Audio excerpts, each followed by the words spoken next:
नमस्कार, मैं नेहा भारद्वाज आप सभी का बहुत बहुत स्वागत करती हूँ। आज हम लोग स्कंदगुप्त नाटक, ये जयशंकर प्रसाद द्वारा रचित नाटक है, इसका विश्लेषण करेंगे। साथ ही साथ आज हम लोग स्कंदगुप्त की कथा वस्तु क्या है इसको भी समझेंगे। तो अपना चैप्टर शुरू करने से पहले ये जानेंगे कि सबसे पहले कि सिविल सेवा मुख्य परीक्षा के लिए ये हिंदी साहित्य का प्रीवियस ईयर क्वेश्चन बुक है ये, ठीक है। तो इसमें देखेंगे हम लोग कि स्कंदगुप्त से संबंधित किस प्रकार से प्रश्न पूछे जाते हैं, ठीक है। तो 2-3 प्रश्न ऐसे हैं जिसको देख के हमें आइडिया लग जाएगा कि किस प्रकार से प्रश्न आते हैं, ठीक है। तो सबसे पहले प्रश्न को इसमें देखेंगे। तो इसमें देखते हैं कि जयशंकर प्रसाद के नाटकों के स्त्री पात्र सदैव श्रेष्ठ रहे हैं। इस कथन के आलोक में स्कंदगुप्त ने स्त्री पात्र परिकल्पना की विशेषताओं का पर प्रकाश डालिए या वर्णन कीजिए, ठीक है। इस प्रकार के प्रश्न हैं। दूसरा देखते हैं हम लोग। तो ऐसे ही कुछ प्रश्न भी हैं, जैसे स्कंदगुप्त में अभिव्यक्त राष्ट्रीय भावना पर तात्कालीन स्वाधीनता आंदोलन के प्रभावों का आकलन कीजिए, ठीक है। तो ये तो इस प्रकार के प्रश्न अगर हम लोग देखते हैं तो इससे तो साफ समझ में आता है कि ये तो स्कंदगुप्त से संबंधित प्रश्न है और उसको हम लोगों को लिखना है, अच्छे से वर्णन करना है। लेकिन कुछ ऐसे भी प्रश्न आते हैं जिसमें कि कुछ दिए गए पद्यांश होते हैं या गद्यांश होते हैं जो आपको पढ़ के उस पद्यांश या गद्यांश को समझना होगा कि ये किस उपन्यास, कहानी, कविता, नाटक किससे लिया गया है, ठीक है। तो देखते हैं कि स्कंदगुप्त में किस प्रकार से पूछा जाता है। तो यहाँ देखेंगे हम लोग, जैसे एक पद्यांश दिया गया है, तो विजय का क्षणिक उल्लास हृदय की भूख मिटा देगा, कभी नहीं। वीरों का भी क्या यही व्यवसाय है, क्या ही उत्तम भावना है। चक्रपालित संसार में जो सबसे महान है वह क्या है, त्याग। त्याग का ही दूसरा नाम महत्व है। प्राणों का मोह त्याग करना वीरता का रहस्य है। तो यहाँ पर ये पद्यांश को पढ़ने के बाद आपको सबसे पहले जानना होगा कि ये पद्यांश कहाँ से है, किस चैप्टर से संबंधित है। तो इसमें देखेंगे कि चक्रपालित एक नाम आया है। तो अगर आप लोग कोई भी उपन्यास या कोई कहानी पढ़ते हैं तो कोई या कुछ नाटक पढ़ते हैं तो उसमें सबसे पहले जितने भी पात्र होते हैं उस पात्र को जानना बहुत ही आवश्यक है। पात्र के द्वारा आप लोग अच्छे से क्वेश्चन को समझ सकते हैं। कभी कभी पात्र का नाम याद करना इतना सही होता है कि क्वेश्चन में जैसे चक्रपालित यहाँ आया है तो स्कंदगुप्त में चक्रपालित नाम है, तो उसको अगर अच्छे से पढ़िएगा तो आपको अच्छे से समझ में आ जाएगा, ठीक है। तो इस प्रकार के प्रश्न जो है वो प्रीवियस ईयर क्वेश्चन में कई सारे प्रश्न दिए गए हैं इसमें। तो मैं कुछ प्रश्न को यहाँ पे पढ़ के बताइए आप लोगों को। तो बहुत सारे प्रश्न आते हैं स्कंदगुप्त से। उन सभी प्रश्नों को अच्छे से समझ करके ये वीडियो को अच्छे से बनाया गया है ताकि आपके एग्जाम में अच्छे से इसको कवर किया जा सके। तो चलिए अपना वीडियो शुरू करते हैं। स्कंदगुप्त नाटक की मूल कथा क्या है, सबसे पहले इसको समझेंगे। तो स्कंदगुप्त नाटक 1928 ईस्वी में महान नाटककार जयशंकर प्रसाद द्वारा रचा गया है। और यह नाटक जो है ये उस समय की बात है जब कांग्रेस के भीतर पूर्ण स्वाधीनता की सुबगाहट होने लग गई थी और यह दौर भारत को स्वाधीन कराने की राष्ट्रीय चेतना का दौर था। तो इस प्रकार स्कंदगुप्त वाह्य विघन में ऐतिहासिक नाटक कहा जाता है। साथ ही यह जो नाटक है यह प्राचीन कालीन भारतीय इतिहास के गुप्त वंशीय शासक स्कंदगुप्त के चरित्र को केंद्र में रखकर रचा गया है। तो इसमें रचनाकार का क्या उद्देश्य है, ना तो इतिहास की पुनर्रचना करना है बल्कि वे इस रचना के माध्यम से अपने समय की राष्ट्रीय, सामाजिक, सांस्कृतिक समस्या का किस प्रकार समाधान हो वो प्रस्तुत करना चाह रहे थे। तो चलिए सबसे पहले जानेंगे कि स्कंदगुप्त नाटक जो है वो किस प्रकार से प्रारंभ होता है उसको देखेंगे और इसके जो महत्वपूर्ण बिंदु हैं उसको भी साथ साथ समझते चलेंगे। तो स्कंदगुप्त नाटक, इस नायक कौन है, तो स्कंदगुप्त है। रचना का जो आरंभ होता है वो उज्जैनी में स्थित एक युद्ध शिविर में किस प्रकार चल रहे वार्तालाप से होता है। और उस समय पे आर्यावर्त पर एक ओर से देखा जाए तो बाहरी संकट के रूप में तो उसमें पुष्यमित्र जो थे हूनों के आक्रमण हो रहे थे। दूसरी तरफ सत्तासीन गुप्त साम्राज्य कुमार गुप्त के उत्तराधिकारी पद के लिए षड्यंत्र भी रचे जा रहे थे। तो जबकि साम्राज्य की ओर से पहले ही स्कंदगुप्त को युवराज घोषित किया जा चुका था, किंतु स्कंदगुप्त क्या कहता है कि उसे शासक बनने में कोई रुचि ही नहीं है। वह मात्र एक सैनिक के रूप में ही साम्राज्य की सेवा करना चाहता है। इसी विषय पर पर्णदत्त और चक्रपालित जो हैं, वो स्कंदगुप्त को समझाते हैं। चक्रपालित और पर्णदत्त हितैषी हैं स्कंदगुप्त के, तो वो बोलते हैं कि साम्राज्य की सुरक्षा और उसकी प्रतिष्ठा के लिए उनका शासक बनना आवश्यक है। दूसरी ओर स्कंदगुप्त की जो विमाता है अनंत देवी, वो अपने पुत्र पुरुगुप्त को शासक बनाने के लिए भट्टार्क और प्रपंच बुद्धि के साथ मिलकर के षड्यंत्र रचती है। इसी क्रम में जब कुमार गुप्त की मृत्यु हो जाती है, तो पुरुगुप्त और भट्टार्क को उनके बुरे कर्मों से रोकने के लिए स्वयं को असक्षम पाकर उनके जो वफादार थे महाप्रतिहार कुमारा मात्य और महादंडायक, वो दोनों आत्महत्या कर लेते हैं। अब यहाँ पर थोड़ा कहानी में रुकते हैं। सबसे पहले इस नाटक में जितने पात्र अभी तक हम लोग डिस्कस किए हैं, पहले इसको समझेंगे। तो पात्र में देखेंगे सबसे पहले तो स्कंदगुप्त, ठीक है, यहाँ देख रहे हैं। उसके बाद दो हितैषी कौन उसके हुए, चक्रपालित और पर्णदत्त, यहाँ देखिए, ठीक है। उसके बाद उनकी विमाता कौन है, अनंत देवी, नाम क्या उसका, अनंत देवी। उसका पुत्र है पुरुगुप्त, और उसके हितैषी कौन है, जो भट्टार्क हैं। साथ में तीनों मिलकर के षड्यंत्र रचते हैं। तो यहाँ तक हम लोग समझ चुके हैं। आगे क्या समझेंगे कि दूसरी ओर मालव राज्य की सुरक्षा का गुप्त साम्राज्य के द्वारा दिए गए वचन को निभाने के लिए स्कंदगुप्त मालव की ओर प्रस्थान करता है। तो मालव राज्य में सुरक्षा का एक वचन दिया गया था, जिसे पूरा करने के लिए स्कंदगुप्त जाते हैं, मालव की ओर जाते हैं। जहाँ मालव राज बंधु वर्मा और भीम वर्मा, ठीक है, दोनों भाई हैं, बंधु वर्मा और भीम वर्मा, दोनों मिलकर के अन्य सैनिकों के साथ मिलकर के दुर्ग की रक्षा का प्रयास कर रहे थे। और अंतापुर में महारानी जयमाला, ठीक है, तो वहां पे महारानी जयमाला अपनी ननद देवसेना के साथ मिलकर के वहां पे मोर्चा संभाली हुई थी, ठीक है। तो यहाँ पे देवसेना किसकी बहन हो गई, बंधु वर्मा और भीम वर्मा की बहन हो गई। यहाँ पे उन्हीं के साथ एक श्रेष्ठ कन्या थी जिसका नाम था विजया। इसने भी प्राण रक्षा के लिए अंतापुर में शरण ली थी, ठीक है। तो तीनों मिलकर के अंतापुर को संभाल रही थी, ठीक है। तो इसमें क्या हो, जैसे ही मालवों पर शत्रुओं की विजय होने लगती है, ठीक उसी समय स्कंदगुप्त आकर के पुष्पमित्रों को पराजित कर देता है। हीरो की एंट्री होती है और सारे दुश्मन ध्वस्त हो जाते हैं, ठीक है। जिससे एहसानमंद होकर के बंधु वर्मा अपना राज स्कंदगुप्त को समर्पित कर देते हैं। लेकिन इससे क्या हुआ, जब ऐसा कुछ हुआ तो इसके बाद विजया और देवसेना दोनों स्कंदगुप्त के प्रति अनुराग रखने लगती है और इतने वीर पुरुष को देख करके खुश होती है।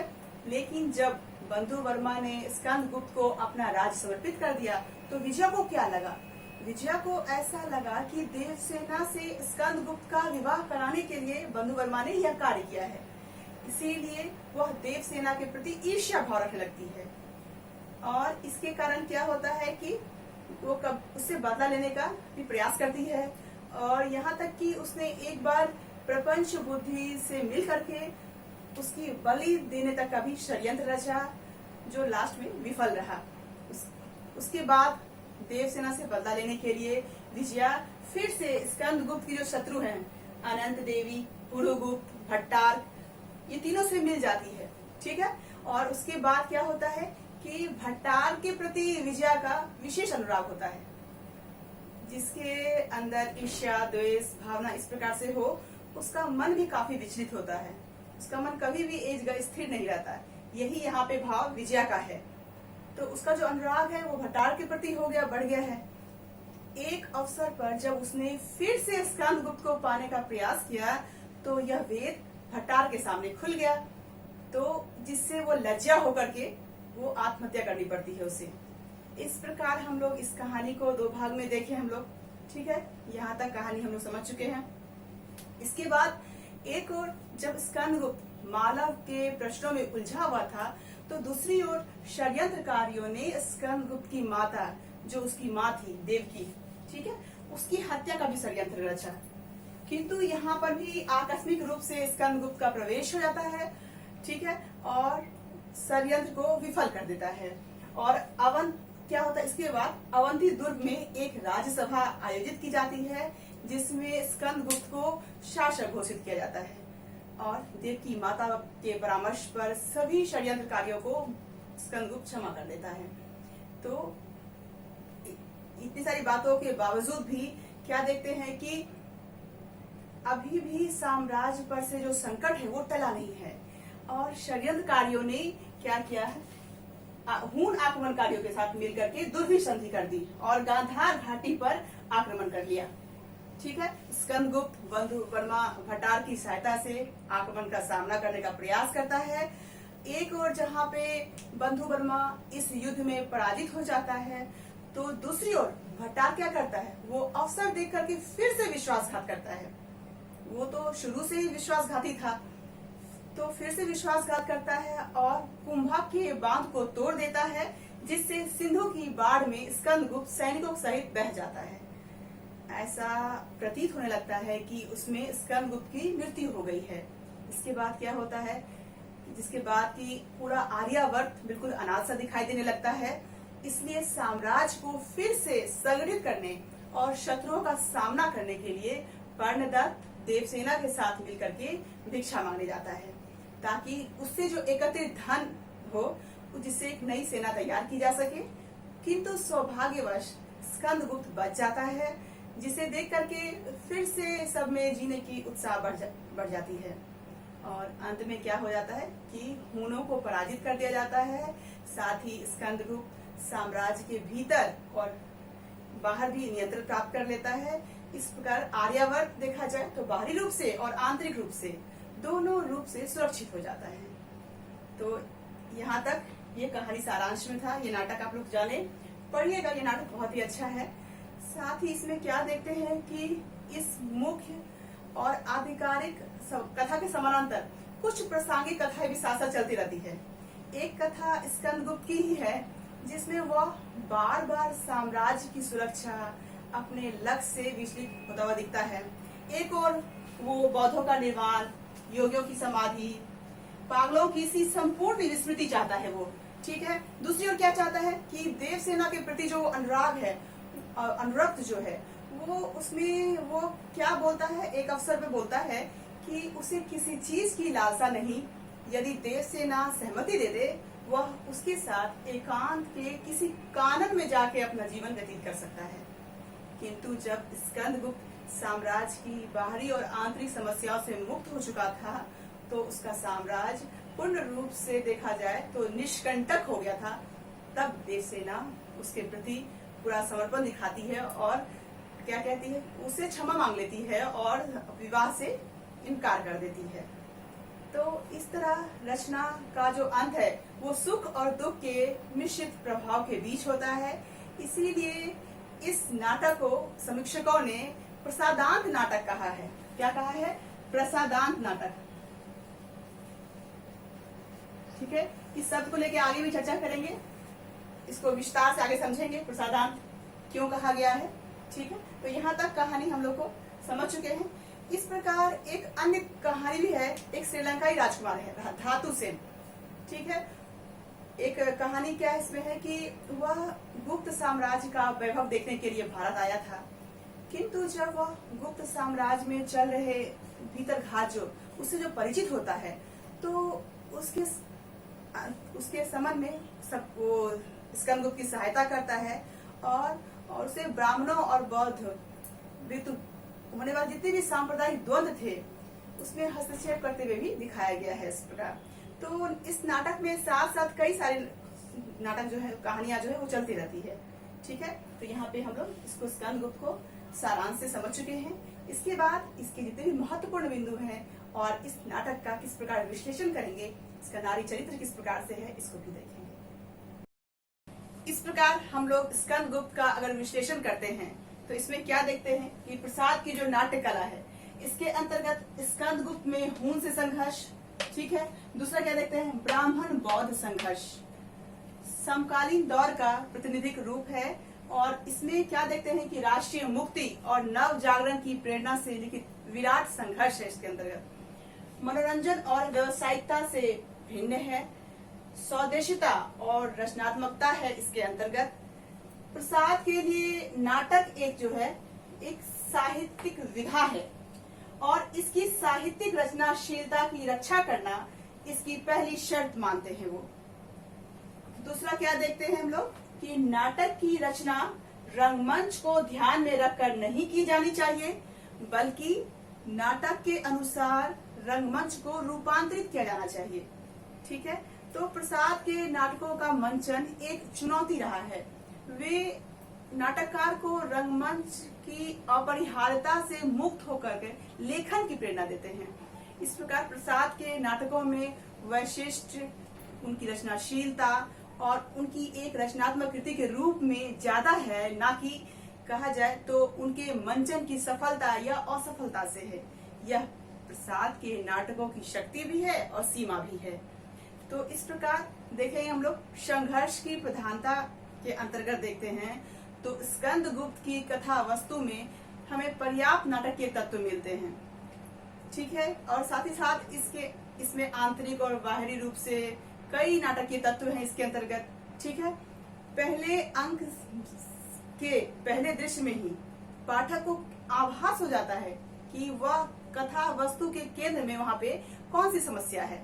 पहले अंक के पहले दृश्य से अंतिम अंक के अंतिम दृश्य तक हमें इस समस्या के कई पहलू, समस्या के समाधान में आने वाली कठिनाइयां, संघर्ष की विभिन्नताएं, स्थितियां और अंत में समस्या का समाधान तक की जो यात्रा है वो नजर आती है। नाटक के संघर्ष जो है इसमें अगर देखते हैं तो ये आंतरिक और बाह्य रूप से जो उसकी प्रधानता होती है। स्कंदगुप्त नाटक में कथा का पूरा विकास ही नाटक को किस प्रकार से संघर्ष या नाटक के रूप में हुआ है उसको देखते हैं।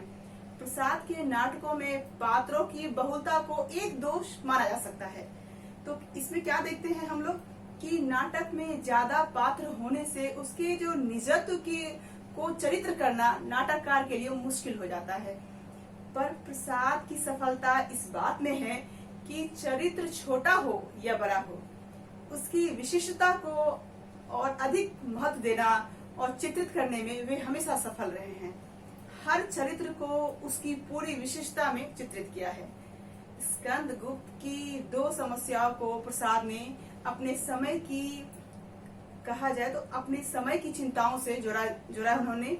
तो पहला क्या देखते हैं कि उत्तर भारत में हुनों का आक्रमण जिसमें ब्रिटिश रूल था उस समय। दूसरा क्या देखते हैं, बौद्ध और ब्राह्मण धर्म का विवाद जो है, हिंदू मुस्लिम विवाद जो है।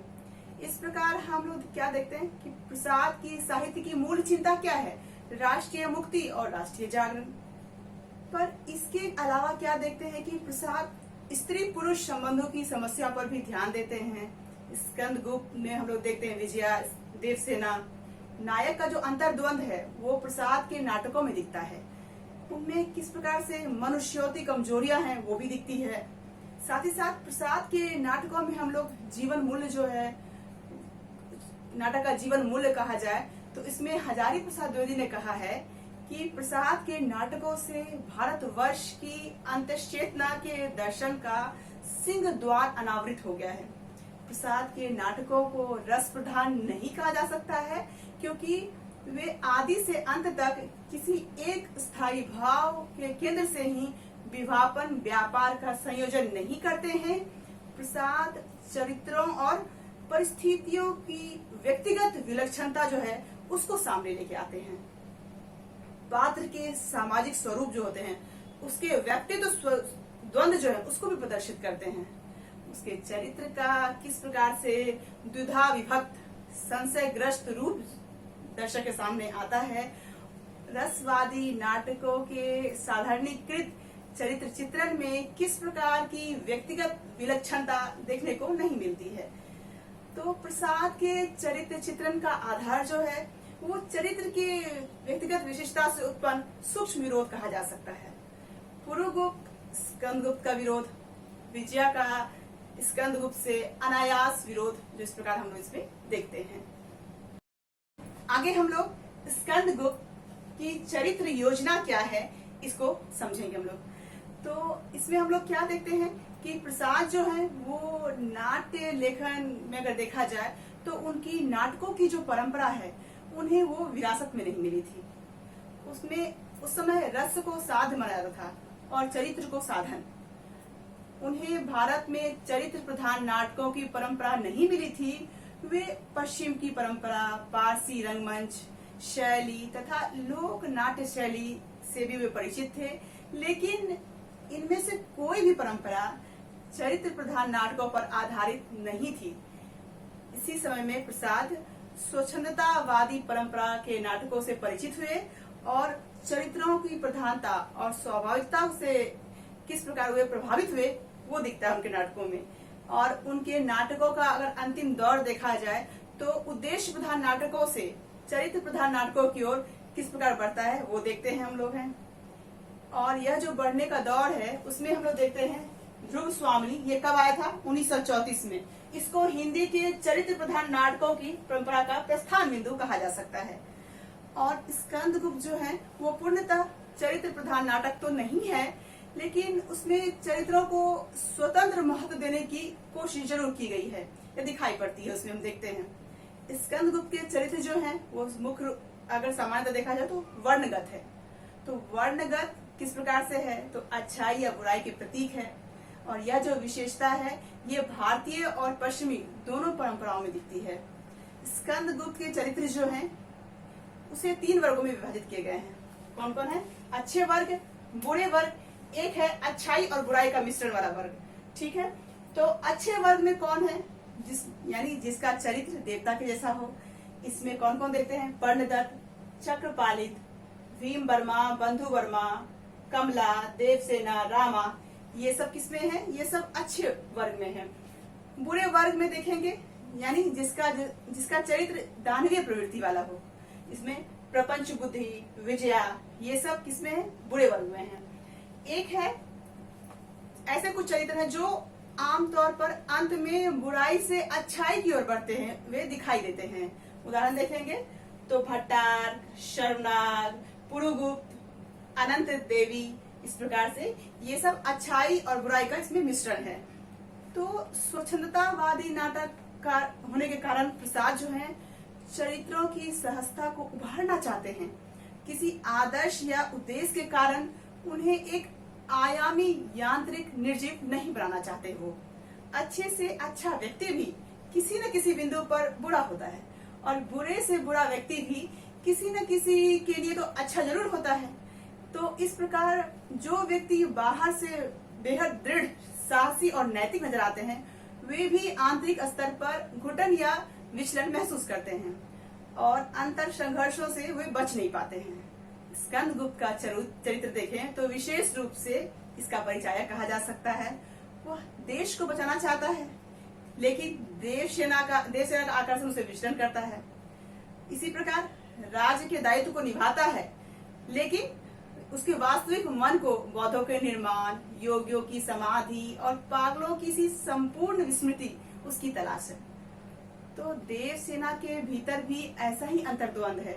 वह भीतर ही भीतर स्कंदगुप्त से गहरा प्रेम करती है लेकिन बाहरी रूप से वह नैतिक अपेक्षाओं के दबाव में अपने हृदय की कोमल कल्पना को किस प्रकार से वो उसके अंतर्गत बाध्य हो जाती है और क्या कहती है कि हृदय की कोमल कल्पना सो जा, जीवन में इसकी संभावना नहीं, जिसे द्वार पर आए लौटा दिया, उसके लिए पुकार मचाना क्या तेरे लिए कोई अच्छी बात है?